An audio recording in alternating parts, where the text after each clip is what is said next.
Ja,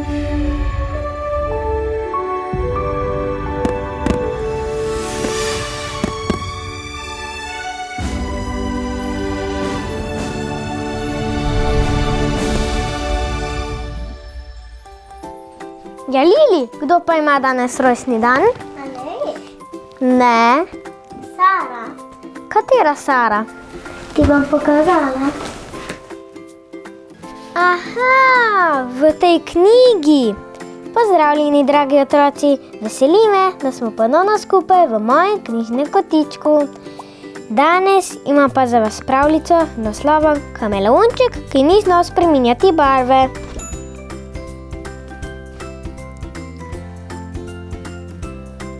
Kameleoni lahko spreminjajo barvo glede na to, česa si želijo in kako se počutijo. Si razen Lonija, ki je otrud navkljub vedno ostal rjave barve. Nekega večera je opazil, da je soseda Sara povsem siva. Bila je žalostna, ker so prijatelji pozabili, da jutri praznuje rojstni dan. Nihče se ni odzival vabilu na praznovanje, a je vseeno spekla tortice. Loni pa se nečesa domislil. Naslednjega jutra je vstal zelo zgodaj, da bi Sari pripravil rojstnodnevno presenečenje, tiho je splezal z drevesa, spotoma je nabral sveže zeleno listje najlepših oblik. Kam si pa namenjen tako zgodaj, ga je vprašala surikata. Rože grem nabrat za Sarin rojstnodnevni šopek. Surikata je pokazala, kje se skriva najlepši rožni grm. Ah, kako diši, je rekel Loni, ko je utrgal rumeni cvet. V bližini je Loni zagledal drevo z veliko rdečo rožo. Prav na vrhu. Kako je visoko, je pomislil Loni, ko se je vzpenjal. Previdno ga je posvarila prijateljica opica. Ravno ko je Loni utrgal rdeči cvet, je pod njim počila veja. Padel je in v strahu zatisnil oči. Na srečo ga je ujela okretna opica in nežno postavila na tla. Hvala, rešila si mi življenje. Na nasprotnem bregu potoka je nato Loni opazil čudovit rožnat cvet. Moral bi prečkati potok, a ni znal plavati. Tako se je povzpel na močno vejo, ki je postala njegovo plovilo. S prednjimi nogicami je močno zaveslal in kmalu dosegel rožnati cvet. Ravno si je nameraval odpočiti, ko je na vrhu skale zagledal prelep moder cvet.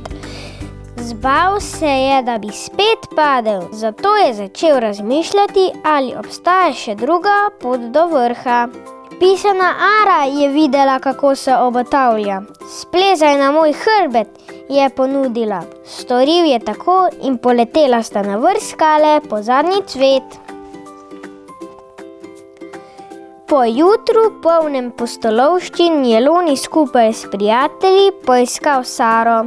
Vse najboljše, draga Sara, so zapeli vsi v en glas.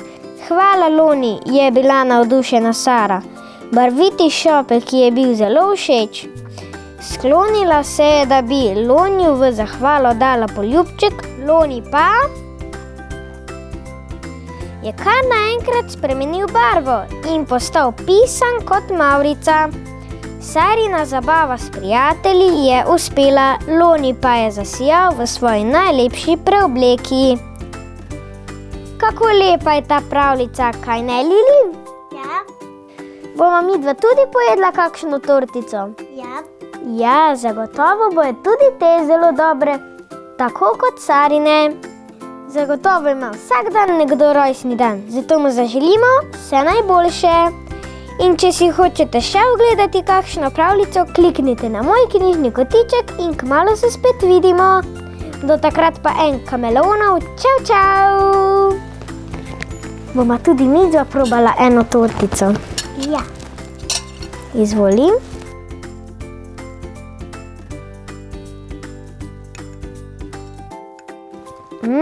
Kako je dobra. Po mojih hlačih.